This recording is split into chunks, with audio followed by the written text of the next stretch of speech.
Good evening, friends. Let us consider for a moment what it means to be seen. Not merely glanced at, not caught in passing, but truly observed. There's a subtle yet profound distinction between existing in someone's line of sight and being the object of their focus. And yet, many of us live as though we are invisible, hidden behind the noise of the world and the distractions of our own minds. But what if I told you that you are never truly unseen? Not for 1 second. Imagine a light that never dims, a gaze that never averts. There is one who sees you in the silence of your solitude and the clamor of your busiest day. Whether you stumble or soar, whether you cry out or fall silent, this gaze is unyielding, unwavering. At first, such a thought may make us uneasy. After all, how many of us are comfortable with the idea that every thought we entertain, every word we utter, and every action we take is observed? We are accustomed to hiding parts of ourselves, even from those we love, guarding our weaknesses and failures behind a veil of pretended strength.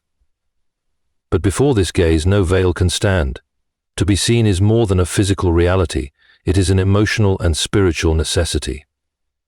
It is an emotional and spiritual necessity. From the earliest moments of our lives, we seek acknowledgement, a confirmation of our existence that tells us we matter. A child, before they can speak, looks into the eyes of their caregiver, searching for recognition. That first smile returned is more than a gesture. It is a declaration. I see you. You are here, and you are valued. Yet as we grow, this desire becomes more complex. We crave not just to be noticed, but to be understood, known in a way that transcends superficial interactions. However, in the flurry of modern life, we often feel unseen, as though we are mere shadows passing through the periphery of others' attention. Technology, while connecting us in unprecedented ways, often magnifies this sense of invisibility. A glance at a screen is no substitute for a gaze that lingers with meaning. In this state of yearning, the idea of being fully and truly seen may feel both comforting and unsettling. To be completely known is to expose not only our virtues but also our flaws, the parts of ourselves we prefer to keep hidden. We hide behind masks of competence and confidence, afraid that if someone truly saw us, they might turn away. But the truth is that being seen does not mean being judged. It means being acknowledged in all our complexity. Imagine standing in the center of a room, the weight of 1,000 invisible eyes pressing down on you. It's a vulnerable position, one that forces you to confront who you are without the filters of self-deception. Now imagine one gaze among them all, a gaze that doesn't waver, doesn't falter. This gaze doesn't pick you apart. It doesn't magnify your failures. Instead, it rests on you with an understanding that surpasses words, as though it knows every corner of your heart and still chooses to stay. In this moment, the fear of exposure begins to dissolve, replaced by a quiet sense of peace. To be seen in this way is not to be placed under a microscope, but to be held in a kind of embrace that doesn't need arms. It's the affirmation that you are more than your accomplishments, more than your mistakes, more than the sum of your actions. You are a soul, and that alone makes you worthy of being seen. But there is another layer to this idea. To be seen is also to be reminded of our accountability. When we act, knowing we are observed, our actions take on greater significance. We are not anonymous beings moving through a void, but individuals whose choices ripple outward, seen and known by the one who watches with both love and truth. And so the concept of being seen becomes a mirror. It reflects our deepest desires and our greatest fears, asking us to confront who we are and who we are becoming. It is an invitation to live authentically, knowing that in being seen, we are also being understood, cherished, and called to something greater. COVID-19 was a real understanding of being under the constant gaze of God, is to enter into the profound realization that there is no moment in your life, however fleeting, that is outside of His awareness. This gaze is not one of indifference or cold calculation, but one of intimate care and boundless understanding. It is not an accidental glance or a fleeting look. It is intentional, unwavering, and eternal. At times, the thought of being observed so completely might feel overwhelming, How can one bear the idea that their every action, every thought, even their unspoken struggles, are laid bare before such a gaze? There is a natural human tendency to shy away, to retreat into the shadows of perceived privacy, where we imagine our faults and frailties remain hidden. Yet no shadow can obscure us from God's sight, and paradoxically, this is not a reason for fear, but for comfort. Consider this. When a child stumbles, scraping their knee, they instinctively look to their parent, not for rebuke, but for reassurance. The parent's watchful eyes are not there to criticize, but to guide, protect, and nurture. In much the same way, God's gaze follows us through every high and low of life, not as a harsh overseer, but as a compassionate guide who sees our missteps and reaches out to help us rise again. His gaze is unchanging, even when ours falters. When we feel lost or disconnected, unable to find our way, He continues to look at us with unwavering focus. In moments of despair, when we are convinced that no one understands the weight of our struggles, His gaze reminds us that we are never alone. He sees not only our outward actions, but the hidden burdens of our hearts, the fears, doubts, and sorrows we cannot express to others. And yet, this is not merely a gaze of observation. It is a gaze of hope. Where we see only brokenness, He sees the potential for healing. Where we see failure, He sees an opportunity to grow. His gaze invites us to look beyond our immediate circumstances and recognize the deeper purpose woven into the fabric of our lives. Even in moments of joy and triumph, God's gaze is there, affirming the goodness of what we experience. It is a reminder that our successes are not solitary achievements, but gifts shaped by the hands of divine providence. Every blessing, no matter how small, becomes an occasion to turn our eyes toward Him in gratitude, knowing that His presence underpins all that we have. Ultimately, God's constant gaze is not something to be feared, but cherished. It is a reminder of His unyielding love and commitment to us. It calls us to live with intention and humility, knowing that we are seen and understood in ways deeper than we can comprehend. To live under such a gaze is to walk through life with the assurance that we are never forgotten, never insignificant, and always deeply loved. There is a remarkable difference between being watched and being seen. To be watched can feel intrusive, a cold and detached act that often leaves us feeling judged or evaluated. But to be truly seen, especially by God, is something altogether different. It is a knowing that penetrates beyond appearances and actions, reaching into the essence of who we are. God's observation is not a passive act, nor is it one of mere scrutiny. It is active, intentional, and deeply personal. When we imagine someone observing us, we often associate it with a critical gaze. We fear that every misstep will be catalogued, every failure remembered. But God's gaze does not dwell on shortcomings to condemn us. Instead, it is a gaze of infinite understanding, one that comprehends the story behind every choice, every struggle, and every wound. God sees not only what we have done, but why we have done it, and He understands us better than we understand ourselves. This observation is also imbued with a profound sense of care. Imagine a shepherd watching over their flock. Every movement of the sheep is noticed, not to catch them in error, but to guide them, protect them, and keep them safe. In the same way, God's observation is an act of care and guidance. He watches over us to ensure we do not stray too far, and when we do, His gaze does not waver. It remains fixed, inviting us to return. At the same time, God's observation is not bound by time or place. It is eternal, encompassing every moment of our existence. He sees us in our most triumphant moments, celebrating our victories with a joy that only He can fully experience. But He also sees us in our darkest hours, holding us in a compassion that understands our pain without diminishing it. This duality, seeing us at our highest and lowest, reveals the completeness of His observation. God's gaze is also creative. He sees not only what is, but what could be. He looks at us with the eyes of an artist who envisions the masterpiece within the block of marble. This is not to say that He ignores our flaws or pretends they don't exist. Rather, He sees them as part of the process, knowing that even our imperfections can be used to shape us into something greater. Ultimately, God's observation is a reminder of our worth.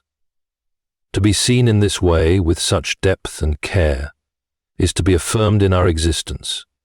It tells us that we are not accidents or afterthoughts, but deliberate creations of a loving Creator. And in knowing that we are seen, we are also reminded that we are never alone. There is a profound comfort in knowing that you are never out of sight, never forgotten, and never abandoned. God's vision, unceasing and unfaltering, is not an indifferent watchfulness but a tender and attentive presence. It is the kind of seeing that reassures, reminding us that no matter how far we feel from others or even from ourselves, we are never beyond His reach. In moments of solitude, when the silence grows heavy and the world seems distant, the thought of being seen by God can bring peace. This solitude, rather than being emptiness, becomes a space filled with His presence.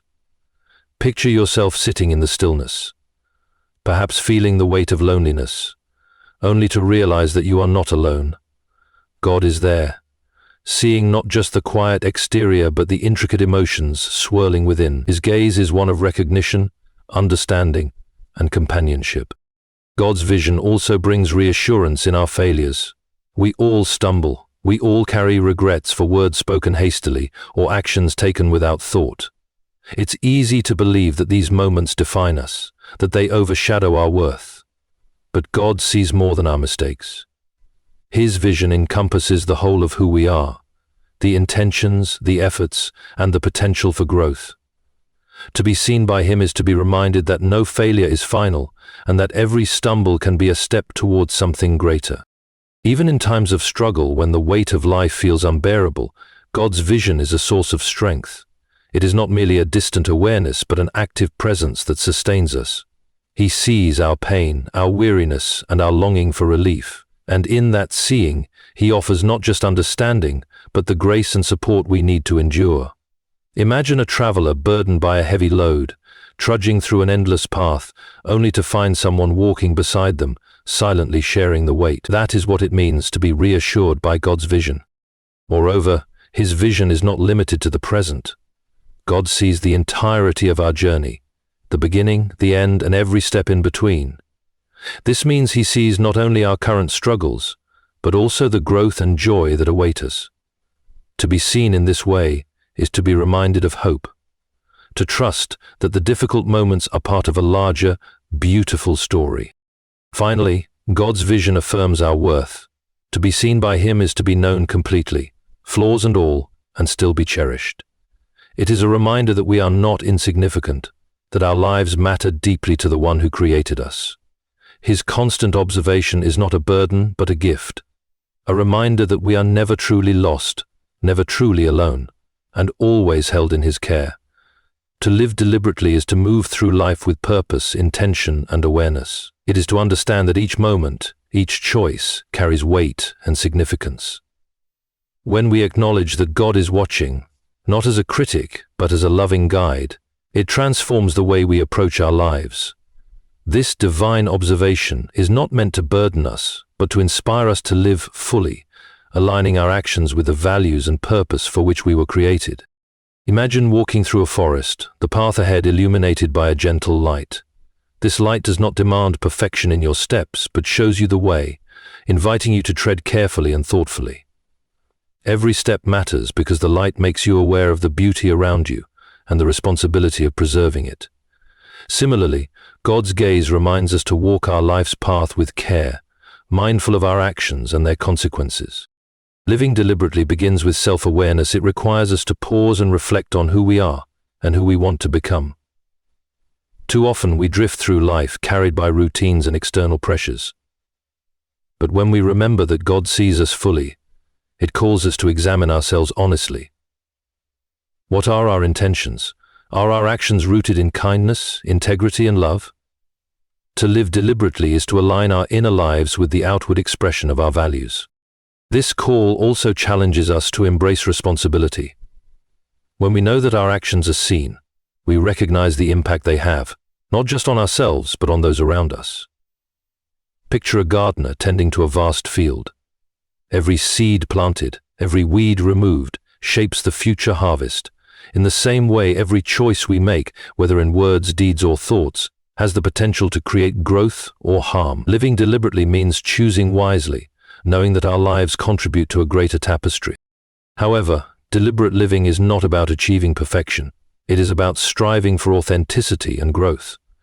God does not expect us to live without error, but He invites us to learn from our mistakes. Think of a potter shaping clay on a wheel. The process is messy, the clay resists at times, but the potter's hands remain steady, molding it into something beautiful. To live deliberately is to trust this process, knowing that God's hands guide us through every success and setback. Ultimately, living deliberately is an act of gratitude. It is a response to the gift of life and the awareness that we are seen, loved, and valued. Each moment becomes an opportunity to honor this gift, to build, create, and nurture. It reminds us that our lives are not accidents of time, but intentional creations meant to reflect purpose and meaning. In the quiet moments when life feels overwhelming, there is a profound solace in knowing that you are not alone. God's presence is not a distant, abstract force, but a near and intimate reality, one that brings comfort in ways words cannot fully express. To be aware of His presence is to feel a hand on your shoulder when the weight of the world threatens to bring you to your knees. It is a reminder that no matter how heavy the burden, you do not carry it alone. Think of the moments when life seems to unravel, a sudden loss, an unexpected failure, or the slow erosion of hope. These are the times when the world feels most isolating, as though no one could truly understand what you are going through. Yet, in these moments, God's presence is there, not to erase the pain but to share it. He does not remove the storm but stands with you in its midst, offering a peace that surpasses understanding. This comfort is not always felt as an overwhelming sensation. Sometimes it is subtle, like the quiet assurance of a steady heartbeat. Imagine sitting in a room bathed in the soft light of dawn. The stillness is not empty but full, carrying with it the sense of being watched over and cared for. God's presence is like that light, gentle yet powerful, warming your soul and reminding you that He is near. God's presence also manifests in unexpected ways. A kind word from a stranger, a sudden feeling of peace in the chaos, or a memory that resurfaces to remind you of love. All of these can be signs of His comforting hand. These moments remind us that His care is woven into the fabric of our everyday lives, even when we fail to notice it. Perhaps the most reassuring aspect of God's presence is its constancy. People may come and go, circumstances may change, but God's presence is unwavering. Imagine a lighthouse standing tall on a rocky shore, its beam cutting through the darkness to guide lost ships. No matter how fierce the storm, the lighthouse remains, its light a constant reassurance. God's presence is like that, steadfast, unshaken, and always guiding us back to safety. This presence is not merely passive but active, working in ways we may not always see. It is the comfort that nudges us to take another step when we feel like giving up, the courage to face another day when the night seems endless. It is the quiet strength that reminds us we are held, even when we feel like we are falling. To recognize God's presence is to know that comfort is always within reach. It is a comfort that does not deny the reality of pain but transforms it, reminding us that we are not defined by our struggles, but by the love and care of the one who walks with us through them. As the journey through life unfolds, there comes a time for reflection, a moment to step back and consider the weight of all that has been said, done, and experienced. In this final reflection, we are reminded of the unchanging truth. God looks at us not with cold indifference or harsh judgment, but with infinite love and understanding. This gaze calls us to remember who we are, why we are here, and the purpose for which we were created. Imagine standing before a vast mirror, one that does not merely reflect your appearance, but the entirety of your being, your joys, struggles, triumphs, and regrets. In this reflection, you see not only who you are, but who you are becoming. God's gaze is like this mirror, unflinching yet compassionate, showing us the truth of ourselves while holding the promise of what we can be.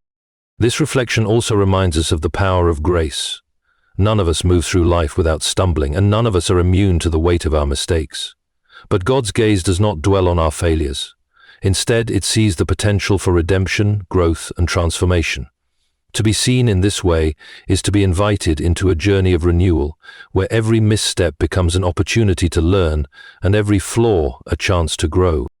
In the quiet of reflection, we are also reminded of the interconnectedness of our lives. Every action, no matter how small, ripples outward, touching the lives of others. God's gaze sees not only us, but the web of relationships and impacts that flow from our existence. To live with this awareness is to embrace a sense of responsibility, knowing that our choices matter not just for ourselves, but for the world around us. There is also a profound sense of peace in this reflection. To be seen fully and completely by God is to be freed from the need to hide or pretend. His gaze pierces through the masks we wear, reaching the core of who we are. And yet, this gaze is not one of condemnation but of acceptance. It reminds us that we are enough, that we are loved as we are, while being called to grow into the best version of ourselves. Finally, this reflection points us toward hope. Life is a journey, and every step, whether light or heavy, carries us forward. God's constant gaze is a beacon, reminding us that we are not lost, that there is meaning even in the struggles, and that our story is part of a much greater narrative. To know we are seen is to know we belong, not just to the world, but to the one who created it.